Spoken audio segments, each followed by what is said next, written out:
Hello guys, मैं गोपाल और मैं संजय। हम फिर से आपके लेके आ गए एक new reaction video Khan sir ji की। ठीक है, खान सर की नई वीडियो आ चुकी है OIC कंट्रीज एंड इंडिया के बीच में, क्योंकि अभी जो OIC की एक मीटिंग हुई थी तो इंडिया को उन्होंने जो प्रपोजल दिया था वो प्रपोजल इंडिया ने पूरा रिफ्यूज कर दिया। तो देखते हैं खान सर ने उसके बारे में क्या इंफॉर्मेशन दिया हमें। ठीक है, और आपको पता है खान सर जिस टॉपिक को पकड़ लेते हैं उसके बारे में पूरा ज्ञान देके रहते हैं, सारा नॉलेज दे देते हैं भाई, सारा नॉलेज। तो ओरिजिनल वीडियो का लिंक नीचे डिस्क्रिप्शन दे दिया है। ठीक है, और जिसने अभी तक हमारे चैनल को लाइक नहीं किया जाकर लाइक करो, सब्सक्राइब करो और शेयर करो वीडियो को फटाफट। ठीक है, तो फ्रेंड शुरू करते हैं वीडियो को बिना देरी करे हुए। और हाँ, सबसे पहले तो अपने कान में लीड डाल लो। ये मेरी है, तेरी वाली। ठीक है ना, तो पूरा लीड लगा देते कान में और खान सर जी को बोलने देते हैं फटाफट। ठीक है, क्योंकि उनको सुनने के लिए हम बेचैन हो रहे हैं। देखते हैं क्या बोलना चाहते हैं, क्योंकि आर्टिकल 370 के ऊपर उनकी भी मीटिंग हुई थी। लेट्स देखते हैं क्या बोलते हैं। जय हिंद। देखिए, भारत सरकार ने अभी इस्लामिक ऑर्गेनाइजेशन के जो कंट्री है 57 देश, उनके प्रस्ताव को ठुकरा दिया है। और वो लोग जो कश्मीर को लेके जो प्रस्ताव दिए थे उसके बारे में समझते हैं और क्यों ठुकरा दिया गया और इन लोग की चाल क्या है, समझिए। देखिए, हम लोग ने जब 2019 में 370 को हटाया था तो कश्मीर में वायलेंस भड़क न जाए, वहाँ के लोकल नेता बवाल न मचा दे, इसलिए वहाँ बहुत सारे रिस्ट्रिक्शंस लगा दिए गए, वहाँ कर्फ्यू लगा दिया गया, इंटरनेट सर्विसेज को काट दिया गया, बहुत सारा, क्योंकि देश के लिए ज़रूरी था। हमको ये समझना जरूरी है कि हमारे देश की जनता जरूरी है, लेकिन जब देश की बात आती है तो जनता से ऊपर देश हो जाता है। लेकिन सरकार ने सदन में खड़ा होकर कहा था कि जिस समय वहाँ की मिलिटेंसी कंट्रोल हो जाएगी, धीरे धीरे वहाँ कश्मीर को एक पूर्ण राज्य की दर्जा दे दिया जाएगा। यूनियन टेरिटरी में जनता के पास सरकार तक आवाज पहुंचाने के लिए उतना ज्यादा रास्ते नहीं रहते हैं जितने की मतलब एक असेंबली वाले स्टेट में रहते हैं जिनका पूर्ण राज्य का दर्जा होता है। तो सरकार इसको देख रही थी और पिछले 1-1.5 साल से आप देखेंगे जम्मू कश्मीर में पत्थर वाली बात या फिर मिलिटेंसी काफी कंट्रोल हो गई थी। इसको देखते हुए हालांकि वहाँ काफ़ी स्ट्रिक्ट रूल्स लगाए गए थे, वहाँ इंटरनेट बैन था, 100 मतलब लगभग 100 दिन से ज़्यादा गया था। तो ये देश के लिए जरूरी थी भाई। देखो, हमारे लिए हम समझते हैं कि आप लोग को तकलीफ हुई है, लेकिन देश के लिए थोड़ा जरूरी था। 100 दिन इंटरनेट के लिए भरपाई हो जाएगा भाई, फिर से इंटरनेट आ जाएगी, सब सही हो जाएगा। लेकिन तो बात हो जाना है, पूरी जान से जैसे ही सरकार ने कश्मीर के भले इस कोरोना के दौर में मोदी जी या कोई भी बड़े नेता लोग मास्क नहीं पहने थे, ये इन लोग की गलती थी। देश में अभी भी कोरोना इतना कंट्रोल नहीं हुआ है कि ये बड़े लीडर है। महाराज, आप लोग को देख के देश सीखता है। देख रहे हैं महबूबा मुफ्ती, महिलाएं इस मामले में ठीक रहती हैं, सब फोटो वोटो खिंचवाने में। अब यहाँ इन लोग को मास्क पहनना चाहिए। लेकिन टॉपिक पे आते हैं, समझिए। तो जब ये बात चल रही थी कि कश्मीर को पूर्ण स्टेट दे दिया जाए तो सारे लोग लगभग सहमत हो गए थे। अब सरकार भी चाहती है कि जो कश्मीर के लोग हैं जो आतंकवाद के रास्ते को छोड़कर भारत के लोकतंत्र में विश्वास किया, भारत के साथ जुड़े रहे, उन लोगों की भलाई के लिए वहां पे पूर्ण स्टेट दिया जाए। देखिए, 10-20% वहां पे मिलिटेंट्स की वजह से सारे लोगों को तकलीफ झेलनी पड़ रही थी, जो सही नहीं था। तो गवर्नमेंट ने एक अच्छा स्टेप लिया कि वहां कहा कि अब असेंबली बनेगी, वहां के लोगों की जरूरतों को ये लोग ठीक करेंगे। अब कश्मीर का मामला कश्मीर में सुलझ जाए, जैसे बिहार में कुछ होता है तो पटना में वहाँ विधानसभा है, वो लोग देखते हैं। अब बिहार की समस्या को आप ले जाएंगे दिल्ली में तो पता चला 2020 में समस्या आएगा तो 30 में सुलझेगा। वैसे भी वहाँ बहुत लेट से सुधरता है कोई चीज। तो लेकिन असेंबली बहुत ज्यादा जरूरी है। जैसे ही सरकार ने स्टेप लिया, इन लोगों को लगा कि भैया मेरी दुकान तो बंद है, तो इनका टॉर्च कैसे बिकेगा। ध्यान से समझिए, अगर कोई आपको अंधेरे से डरा रहा है मतलब वो टॉर्च बेचना चाह रहे हैं। अगर कश्मीर में ये लोग नहीं चाहते हैं कि कश्मीर के लोग खुशहाल रहें, क्योंकि कश्मीर के लोग खुशहाल हो जाएंगे तो इन लोग की दुकानें बंद हो जाएंगी। जैसे कश्मीर की लोगों की बात भारत सरकार करने आई, इन लोगों ने बम फोड़ना चालू कर दिया। कश्मीर में वापस खुशहाली आने वाली थी तो कश्मीर के जम्मू एयरबेस पे इन लोगों ने एक चाइना में जो शादी ब्याह में जो घूमता है ड्रोन, इससे बम फोड़ दिया। हालांकि 2 सैनिक इंजर्ड हुए थे, बहुत ज्यादा क्षति नहीं हुआ था, लेकिन भारत के लिए सिक्योरिटी कंसर्न था। लेकिन इस हमले की वजह से कश्मीर के लोगों को जो उनका हक मिलने जा रहा था वो एटलीस्ट 6 महीना डिले हो गया। अब वहां के लोगों को लगता है कि ऐसा कि अब वो लोग आतंकवादियों को भर्ती करेंगे कि देखो कश्मीर में क्या हो रहा है, लेकिन वो जानबूझ के चाहते हैं कि कश्मीर में अशांति रहे ताकि उन लोग का दबदबा रहे। कश्मीर मुद्दा को लेकर ये जो है बकलोलवा चल गया Organisation of Islamic Countries OIC के पास। इसकी स्थापना 1969 को हुई थी। ये लोग इजराइल को कंट्रोल करने के लिए 57 देशों ने मिलकर अपना एक संगठन बनाया था, लेकिन ये लोग अकेले इजराइल को वो अकेला है, कंट्रोल नहीं कर पाए। अब ये चला गया वहां पर, कहा गया कि कश्मीर के मुद्दा को सॉल्व कर दीजिए। अब खुद से जरा सोच के देखिए कि ये 57 देश मिलकर फिलिस्तीन में सीज फायर नहीं करा पाए, तो या क्या कश्मीर में ये लोग आके 370 को वापस ले आ पाएंगे? इनके कहने पर 300 कश्मीर इनके हिसाब से चलेगा? नहीं, ये अपने यहाँ केवल वोट की राजनीति करते हैं, इनके यहाँ दूसरा कोई मुद्दा नहीं चलता। अब इस्लामिक ऑर्गेनाइजेशन के जितने देश हैं वो इसका मुख्यालय मक्का में ये सऊदी अरब है, तो सऊदी अरब में इनका इन्फ्लुएंस थोड़ा सा ज़्यादा है, तो इनको खुश करने के लिए इन लोगों ने एक स्टेटमेंट जारी कर दिया कि ये भारत पाकिस्तान के रिश्तों के बीच में मध्यस्थता करेंगे और कश्मीर के मुद्दों को सॉल्व करेंगे। मुसलमानों की इनको ज़्यादा चिंता होती है, इन लोग को बहुत ज़्यादा, अभी बताते हैं इनको कितना चिंता होती है। ध्यान से सबसे पहला बात कि कश्मीर मुद्दा में इन लोग को इंटरफेयर करना ही नहीं चाहिए, इससे पाकिस्तान को लॉस होगा। समझिए, 3-4 चीजों को ध्यान से समझिए। यूएन ने डिक्सन आयोग का गठन किया था। यूएन का डिक्सन आयोग ने कह दिया है कि पाकिस्तान और कश्मीर जो है ये इंडिया पाकिस्तान का इंटरनल मैटर है। तो भैया वो आप लोग को इंटरनल मैटर में क्या जरूरत है इंटरफेयर करने की? इंटरनेशनल कम्युनिटी को इंटरनल मैटर में नहीं करना है। दूसरा, यूएन की पीस कीपिंग फोर्स भारत में ऑलरेडी रहती है, वो श्रीनगर में भी उसका हेड ऑफिस है और इस्लामाबाद में भी है। तो यूएन देख रहा है, तो ये अपने आप को यूएन से भी बड़ा समझने लगे हैं। और पाकिस्तान ने 1972 में जब वो बांग्लादेश हार गया, पाकिस्तान कहता है कि हम कश्मीर वापस लेंगे। अरे बैल कहीं का, तुम्हारा बांग्लादेश चल गया, पूर्वी पाकिस्तान तुम्हारा ही था, चला गया। तो जब हम लोगों ने उसके 93,000 फौज को पकड़ लिए थे, ये लोग गजवाई हिंद करेंगे लोग साले, ये लोग अभी भारत को जीतेंगे। 93,000 फौज को हम लोग मार मार उसको गाय गोरू की तरह बांध के रखे थे लोग। तो जुल्फिकार अली भुट्टो के साथ समझौता हुआ शिमला एग्रीमेंट, जिसमें कहा गया कि हम आपके 93,000 फौज को छोड़ेंगे एक ही शर्त पे कि आप कभी भी कश्मीर मुद्दे को इंटरनेशनल लेवल पे न ले जाके बायलैटरल यानी द्विपक्षीय सुलझाएंगे। तो इसका मतलब ये शिमला समझौता का उल्लंघन है। तो शिमला समझौता में ही कहा गया था कि हम लोग की जो बाउंड्री बनाई गई है, एक्चुअल कंट्रोल अभी तत्काल के लिए यही है। तो अगर आप इसको इंटरनेशनली उछालेंगे तो हम लोग इधर घुस जाएंगे। इसका मतलब पाकिस्तान न्योता दे रहा है कि हम शिमला समझौता तोड़ेंगे, इसे इंटरनेशनल मुद्दा पे ले जाके, तो आप ये बॉर्डर तोड़ के घुस जाइएगा अंदर। तो भारत के लिए क्या दिक्कत है? हम लोग तो इंतजार में बैठे हैं। भारतीय विदेश मंत्रालय ने भी इसका जवाब दिया है, कहा है कि OIC यानी इस्लामिक ऑर्गेनाइजेशन के जो कंट्री है, ये दुनिया की सेकेंड लार्जेस्ट मतलब एक ये ऑर्गेनाइजेशन है, यूएनओ के बाद ये बहुत बड़ा ऑर्गेनाइजेशन है। इसे सोच समझ के अपने वक्तव्य को देना चाहिए। ये पाकिस्तान की इन्फ्लुएंस में आकर एक बायस्ड डिसीजन लिया है और एंटी इंडिया प्रोपोगेंडा का शिकार हो गया है। यहाँ के जितने देश हैं, ज़्यादातर देश कश्मीर के इशू पर भारत से कभी खुलकर नहीं कहते हैं। ये भारत के पास आते हैं तो कश्मीर मुद्दा इनसे रहता ही नहीं है। चाहे वो मोदी जी की मुलाकात UAE में हो, सऊदी अरब में हो, बहरीन, कतर, कहीं से भी हो, वो लोग के सामने ये मैटर ही नहीं रहता है। ईरान ने भी कभी कश्मीर के मैटर पे इंटरफेयर नहीं करता है। तो इन लोगों ने स्पष्ट कह दिया और इन्होंने भी कह दिया कि आपके कहने न कहने से कश्मीर में कुछ नहीं हो सकता है। कश्मीर में वही होगा जो भारत की संसद चाहेगी। और इस्लामिक ऑर्गेनाइजेशन और इस छर्रे को समझाने के लिए एक बात बता देते हैं कि भारत में 10% मुस्लिम रहते हैं और बहुत खुशहाल ढंग से रहते हैं। भारत में 14% मुस्लिम रहते हैं, जो संख्या में देखेंगे तो लगभग 20 करोड़ हो जाते हैं। इसके यहाँ 21 करोड़ मुस्लिम रहते हैं और भारत में 20 करोड़ मुस्लिम रहते हैं। हद बेवकूफ़ी देखिए, दुनिया का ऐसा कोई पागल देश नहीं होगा जो अपने देश की जनसंख्या के बराबर किसी दूसरे देश की जनसंख्या का बोझ ले कि हम भी इनका ख्याल रखेंगे। तुम क्या ख्याल रखोगे रे बैल कहीं का? भारत में इन लोग का कहना है कि मुस्लिम माइनॉरिटी में, तो भैया यहाँ पे जैन माइनॉरिटी है, बौद्ध माइनॉरिटी है, ईसाई है, सब बहुत माइनॉरिटी के हैं। यहाँ पे किसी को कोई दिक्कत नहीं आता है। जबकि अगर आप देखिएगा इन रियलिटी तो इस्लाम सेकेंड मेजॉरिटी भी है।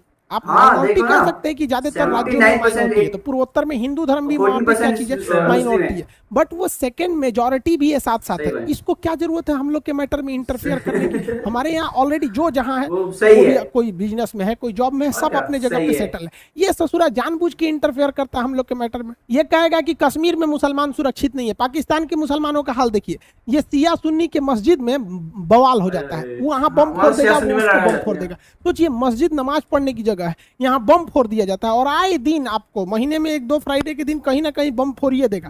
भारत में ऐसा नहीं है। यहाँ पे सिया का भी मस्जिद है, अहले हदीस, बरेलवी, सुन्नी, 75 कैटेगरी की मस्जिद है, जिसमें मन जाओ, कोई किसी दूसरे में बम नहीं फोड़ता।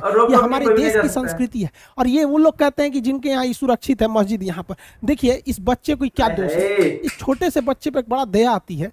ये बेचारा गया होगा मस्जिद में नमाज पढ़ने के लिए, आराम से खुशी खुशी। इस बेचारे की बस यही गलती है कि ये पाकिस्तान में जन्म ले लिया, जहां मुसलमान लोग की ये हाल है कि मस्जिद में छोटे छोटे बच्चों का बम फोड़ दिया जा रहा है। ये भाई साहब मस्जिद में कपड़े में खून से लदा हुआ जो कपड़ा है लेके अपने रिश्तेदार को खोज रहे हैं कि भाई नमाज पढ़ने आए थे यहाँ पर, और ये लोग भारत में बताएंगे कि मुस्लिम सुरक्षित है या नहीं है। ये अपने इनके देश में देखिएगा तो हजारा मुस्लिम होते हैं जिनको ये कहते हैं कि इनकी आंखें छोटी छोटी होती है, चाइनीज की तरह दिखते हैं, ये मुसलमान नहीं है। अरे यार, किसी का नाक नक्शा अगर क्लाइमेट की वजह से कुछ है नहीं, मान के चलिए आपसे अलग दिखता है, तो आपको ये अधिकार किसने दे दिया कि आप फटाक से कहते हैं फलाना मुस्लिम है फलाना नहीं है। हजारा मुसलमानों को ये लोग लाइन से खड़ा करके गोली मार देते हैं, जेनोसाइड जहां तहां होता है। और उस पर ये इस्लामिक ऑर्गेनाइजेशन जो है, ये 57 देश एकदम चुप रहते हैं। पाकिस्तान में अहमदिया मुसलमानों को घर में खींच के मार दिया जाता है, बलोचों को हेलीकॉप्टर से गोली चला के मार दिया जाता है, वहां इन लोग को मध्यस्थता करना नहीं दिखता है। और भारत में सब लोग शांति से जी रहे हैं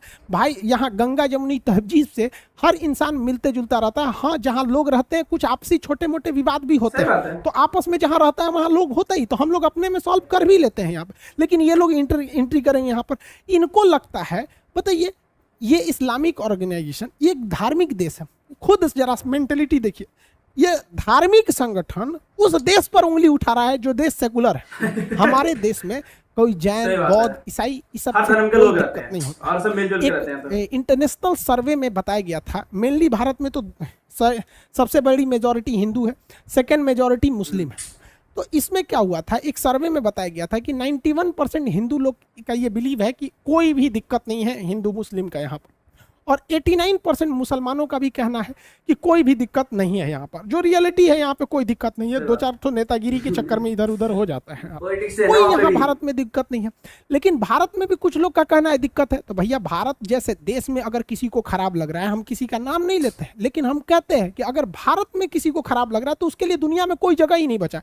क्योंकि अगर भारत में नहीं बच सके तो भैया तुम तब अंटार्कटिका में जाके ट्राई करो, वहां पर कहीं अच्छा लगे, वहां पर कोई नहीं रहता है। भारत में लोगों को तकलीफ रही है, वसुधैव कुटुंबकम। हम लोग दुनिया को, मतलब शत्रु को भी हम लोग इज्जत के नजर से देखते हैं। राक्षसों के गुरु थे शुक्राचार्य, तो उनको भी हम लोगों ने आचार्य की उपाधि दिया। चाइना के सिंजियांग प्रांत में वीगर मुसलमानों को जानवर से भी नीचे रखा जाता है। वहां की मुस्लिम महिलाएं अगर घुटना से नीचे कपड़ा पहन लेती हैं तो सड़क पर उनके कपड़े को उनके बच्चों के सामने नंगा करके काट देता है। यहाँ पर मौलवी लोग अगर दाढ़ी रख लेते हैं तो उन्हें डांस करके नाचना पड़ता है ऐसे ऐसे, नहीं तो क्लीन शेव में ऐसे दाढ़ी में रखिए, ऐसे आपको रखना है। तो वहाँ आपको कुरान का एक फिक्स हिस्सा ही पढ़ने दिया जाता है, 300 पारा नहीं पढ़ने दिया जाता। लेकिन आपको गारंटी कहते हैं ये इस्लामिक ऑर्गेनाइजेशन की जो कंट्री है, ये कभी भी इनके खिलाफ आवाज़ नहीं उठा सकते, क्योंकि इनकी भी एक मजबूरी है। देखिए, जिस तरह से हिटलर ने 1938 में यहूदियों को कटवा दिया पूरी तरह से, सेम उसी तरह से, उसी फॉर्मूला पर, उसी तरह से डिटेंशन कैंप बनाया है, उसी तरह से यातनाएं देता है शी जिनपिंग। फर्क यह है कि शी जिनपिंग के सिंजियांग प्रांत में मुसलमानों को कचर देता है, वीगर मुसलमानों को, और हिटलर जो है वो जर्मनी में यहूदियों को ऐसे डिटेंशन कैंप में मार देता था। यहाँ पर वो 1938 में चालू किया था, ये 2018 से ये कैंप चालू किया। पूरी दुनिया को पता, ये कहता है कि हम इन्हें सुधार रहे हैं, सुधारता नहीं है। ऑनलाइन बेचे खरीदे जाते हैं यहाँ के लड़कियां लोग को, लड़कों को कोई ले जा सकता है यहाँ पर, ये हाल करके रख दिया। लेकिन ये लोग आवाज़ इसलिए नहीं उठाते हैं कि इस्लामिक ऑर्गेनाइजेशन देशों को पता है कि अमेरिका, ब्रिटेन, फ्रांस एक ही साइड में रहेगा। वो लोग इंटेलेक्चुअल सोचते हैं, रूस इन लोग के साथ आएगा नहीं, तो इनका अपना यूएनओ में कोई पकड़ नहीं है, दुनिया में इनका कोई बहुत बड़ा न टेक्नोलॉजी में है ना एजुकेशन में, कहीं पे इनका कोई रोल नहीं है। तो चाइना ही इन्हें यूएनओ में बचाता है। तो ये चाइना के एकदम जी है जी, हाँ हाँ शी जिनपिंग साहब, शी जिनपिंग साहब, ये कचर के थूरते रहता है, इनकी इज्जत लूट लिया, इन लोग को थूर थार दिया। लेकिन ये लोग उसके खिलाफ नहीं बोलते हैं। जांच किसके खिलाफ करेंगे? भारत के खिलाफ, जहां किसी को इस तरह का कोई तकलीफ नहीं होता है। इन लोगों को कश्मीर की समस्या दिख गई और कश्मीर में यह दिख गया कि 1 साल से इंटरनेट नहीं है। लेकिन इन लोगों को ये नहीं दिखा कि 1990 से कश्मीरी पंडितों को जो भगा दिया गया था, उनके घर से भगाया गया, उन्हीं के देश में, वो अपने देश में शरणार्थी बन के रह गए, इन लोगों को वो नहीं दिखा। देखिए, व्यक्तिगत रूप से हमें इस बात का भी तकलीफ है कि इनके पास नेट नहीं है, लेकिन इस बात के लिए भी दुख है कि इनको अपना घर छोड़ के भागना पड़ा। दुख इस बात का भी है कि ना हम इनके लिए कुछ कर सकते हैं, ना इनके लिए कुछ कर सकते हैं, ना इन्हें अपना अभी तक हक मिला है। लेकिन कहना यह है कि आप एक ही राज्य में अगर आप देखते हैं तो दो नजरिए से क्यों देखते हैं? इनके साथ समस्याएं आई हैं, जो कर्फ्यू वगैरह लगा दिया जाता है, जैसे हम लोग लॉकडाउन में समस्या आई थी, इन लोग के लिए भी वो था। तो दोनों की समस्याएं दूर हो जाएंगी। आप लोग इंटरफेयर नहीं कीजिए, कोई फर्क नहीं पड़ेगा। आप चिल्लाने को चिल्ला सकते हैं, आपको कौन रोका है? देखिए, OIC के जो 57 कंट्री है, इनकी बहादुरी को भी देख लेते हैं कि कहां कहां इन लोगों ने मुसलमानों का साथ दिया और ये जो पाकिस्तान मुसलमानों का मसीहा दिखता है, कहाँ कहाँ इन लोगों ने साथ दिया। इनके साथ देने के बदौलत वीगर मुसलमानों को जानवर की तरह खसीट के ले जाया जाता है, एक महिला को एक मर्द पुरुष खींच के ले जा रहा है, और पूरे सरेआम ये इन लोग का इतना अच्छा सहयोग है कि ये इन्होंने इन लोग के लिए कुछ नहीं किया। ये कहते हैं कि हम इनका साथ देंगे। पूरी दुनिया ने देखा कि बेचारे रोहिंग्या मुसलमानों को जानवर की तरह जिंदगी जीनी पड़े। म्यांमार में दौड़ा दौड़ा के मार दिया गया इस तरह से, जहां तहां झोपड़ी पलानी रह के वो किस देश में, भारत में भी शरण लिए हैं, बांग्लादेश में लिए हैं। इनके लिए इन लोगों ने कुछ किया? कुछ नहीं किया। लेकिन भोंपू लेके चिल्लाने में सबसे आगे यही लोग रहेंगे। इन लोगों को कह देंगे तो बहुत ज्यादा चिल्लाते हैं। सीरिया का क्या हाल हो गया बताइए। ये मासूम बच्चे 2 महीना 3 महीने के बच्चे, इनके ऊपर बम गिर रहा है। देखिए, ये हम लोग बचपन में पेड़ पे ऐसे बैठ के झूला खेलते थे, ये टैंक पे बैठ के झूला खेल रहा है बेचारा। ये बच्चे का भविष्य है। और ये लोग कहते हैं कि हम लोग साथ देंगे। भैया आप लोग साथ मत दीजिए, आप लोग का साथ देना बहुत घातक हो जाता है। एक और इनका साथ देखिए, फिलिस्तीन पर जब इजराइल बम मारता है तो सारे लोग आ जाते हैं। इधर से अर्दोगान कहेगा, इधर से पाकिस्तान कहेगा इजराइल को मार देंगे, बम मार देंगे, मिसाइल मार देंगे, परमाणु बम मार देंगे, भाला मार देंगे, तोप मार देंगे, कुछ भी। जब सीज फायर हो जाएगा, सीज फायर हो गया, चलो चलो अपने घर चलो, फिर पिटाएगा फिलिस्तीन तो फिर आ जाएगा यहाँ। अभी बताओ, जो लोग जो लोग फिलिस्तीन का सपोर्ट कर रहे थे लोग, अभी कहाँ गए लोग? ये सब निकलेंगे, सब बरसाती मेढक की तरह। फिर इजराइल मारेगा बम, फिर मारेगा। क्योंकि 2014 में इजराइल ने कहा था कि हम फिलिस्तीन को 500 साल पीछे ढकेल देंगे, और वो हमेशा मारता है 50-50 साल पीछे ढकेल। जब भी वहाँ कोई स्कूल कॉलेज फैक्ट्री बनती है, बम मार के उड़ा देता है बिल्डिंग वगैरह। ये लोग फिर उठेंगे। कोई स्टेप लिया इन लोगों ने? नहीं। लेकिन भारत ने फिलिस्तीन का साथ दिया था, यूएनओ में फिलिस्तीन के साथ खड़ा रहा था और कहा था कि हम फिलिस्तीन के साथ स्ट्रांगली खड़े हैं। फिलिस्तीन के लोगों को $4 मिलियन का भारत ने पैसे भेजा था। फिलिस्तीन के सोल्जर्स को इंडियन मिलिट्री एकेडमी देहरादून में उनके ऑफिसर्स को, उनके लोगों को ट्रेनिंग दिया गया ताकि वो फिलिस्तीन से इजराइल से वो लोग जाके एटलीस्ट कम से कम एक लीडर लेवल पे तो बातचीत तो कर सके। वहाँ पर जहाँ हमारे मिलिट्री के अफसरों को ट्रेनिंग दिया जाता है, वहाँ फिलिस्तीन के लोगों को भी ट्रेनिंग दिया गया। तो ये हम लोगों ने किया, बल्कि हम लोग इन भोंपुओं की तरह चिल्लाए नहीं थे कि नेतन्याहू को ये कर दो। भाई तुम कुछ नहीं कर सकता, बताए ना, तुम लोग कुछ नहीं कर सकते हो, मरवाओगे बस। ये बस चढ़वा देते हैं कि हाँ चढ़ जा, उसके चक्कर में पूरा हाल हो जाता। इन लोग को भारत में झांकना है। एक्चुअली इसका चाल क्या है, अगर ये लोग इलेक्शन में कहेंगे कि हम जीडीपी बढ़ाएंगे, पर कैपिटा इनकम बढ़ाएंगे, ह्यूमन डेवलपमेंट इंडेक्स में नाम करेंगे, तो इन लोग को समझे में नहीं आएगा यहाँ की जनता को क्या बोल रहा है। ये कहेगा हम कश्मीर को आज़ाद करेंगे, तुरंत जनता इसको बोलता है कश्मीर आज़ाद करेंगे। अरे भैया कश्मीर तुम कब लोगे? तुम उसको गोली छोड़ो ना। तुम्हारा अपना पूर्वी पाकिस्तान याद है कि नहीं? ससुरे कोई क्या, देखिए आप पूरा ये क्या कहता है। इसके यहाँ 97% मुस्लिम रहते हैं, यानी अप्रोक्स इसके पास 20 करोड़ मुस्लिम है, और भारत में इंडिया में 14%, मतलब 19 करोड़ अप्रोक्स ये आंकड़ा है। ये कहता है कि भारत के मुसलमान का ये ख्याल रखेगा। अरे बैल कहीं का, तुमको पता भी है 19 करोड़ लोगों को अगर ये 1 महीने का राशन भी देगा ना, 1000 रुपए का, तो इसका दिवालिया निकल जाएगा। इसके देश का जो टोटल फॉरेन रिजर्व है वो $16 बिलियन है। बेटा तुम्हारे यहाँ $16 बिलियन का, और हमारे यहाँ मुकेश अंबानी का इनकम पता है नेटवर्थ कितना है? $85 बिलियन। तो तुम्हारा जो $16 बिलियन तुम्हारे देश के पास है ना, मुकेश अंबानी की पत्नी ना यहाँ लेके घूमती है। सोचिए, ये ससुर को नहीं को पता नहीं है। भारत के लोगों का ये साथ देगा। इसकी खुद की औकात देखिएगा ना, तो देखिए इसका जूता फटा हुआ है, यहाँ दिख रहा है जूता फाटल, फाटल जूता पहन के फोटो खिंचवा रहा है, और भारत के लोग का साथ देगा। भाई तोरा दिन खराब है, तू उधरे रहो। देखिए इन सालों का बस एक ही काम है कि भारतीय मुसलमानों को बदनाम करो, इनका जीना हराम करो। ये इस तरह एकदम आराम से करते जाते हैं। समझिए कैसे।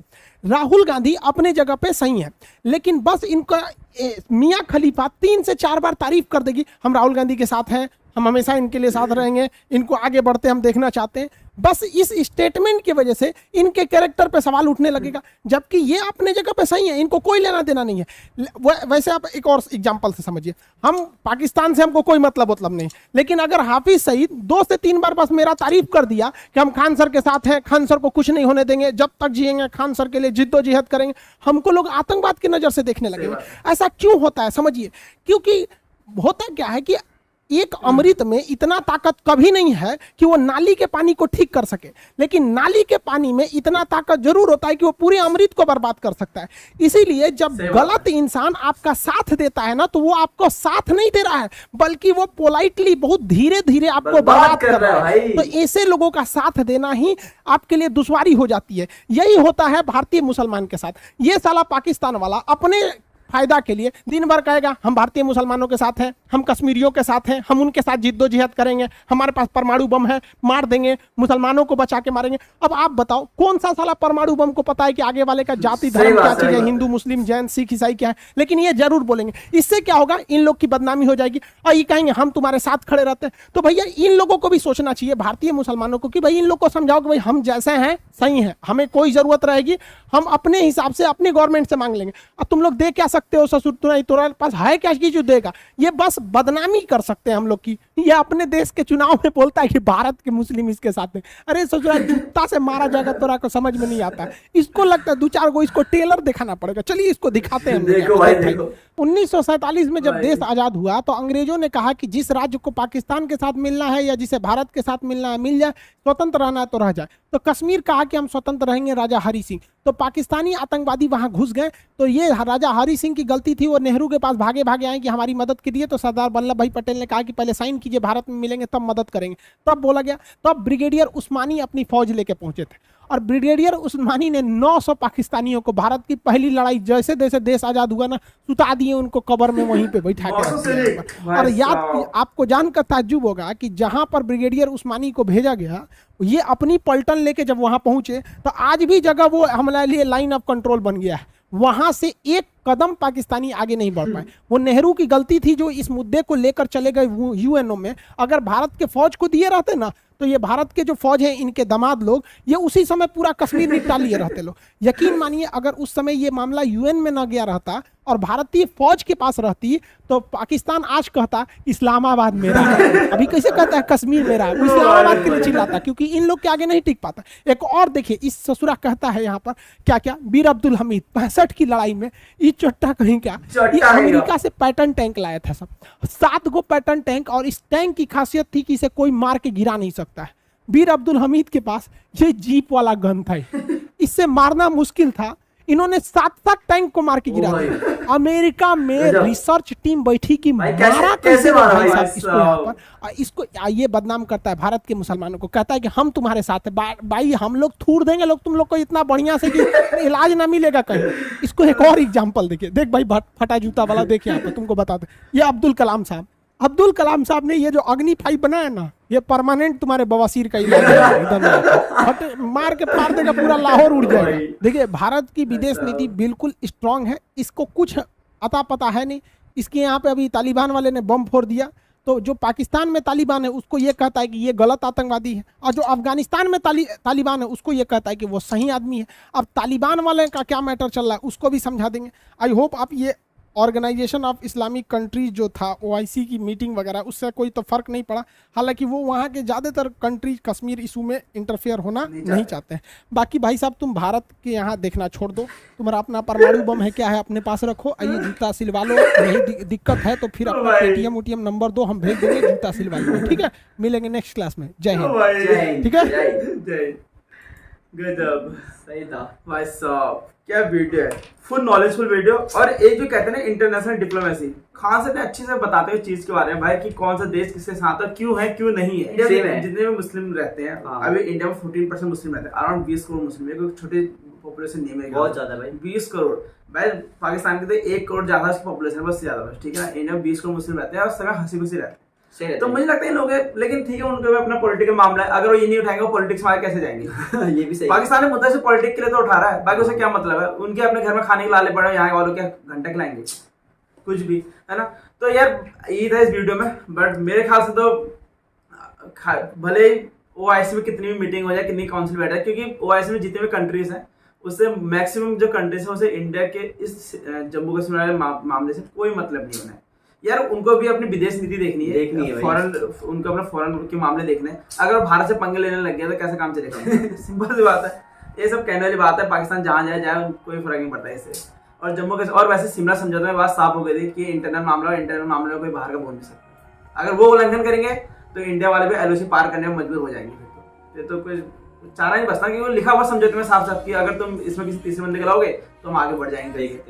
देखते हैं क्या होता है। आई होप कि सब जल्दी से सॉल्व हो जाए। और ये बात भी सही है कि अभी जो इतनी सारी बातें शुरू हो रही थी जम्मू कश्मीर सुधार के लिए, जो वहाँ दोबारा इलेक्शन के लिए कार्रवाई करी जा रही थी, वो अब जब से वहाँ हमला हुआ है वहाँ एयरबेस पे, तो हमला उसके बाद थोड़ा सा पीछे चला गया, क्योंकि उसी जांच चल रही है वहाँ पर क्यों हुआ कैसे हुआ, करते तो मामला तो लंबा खिंच जाएगा, तो फिर पीछे चला जाए मामला।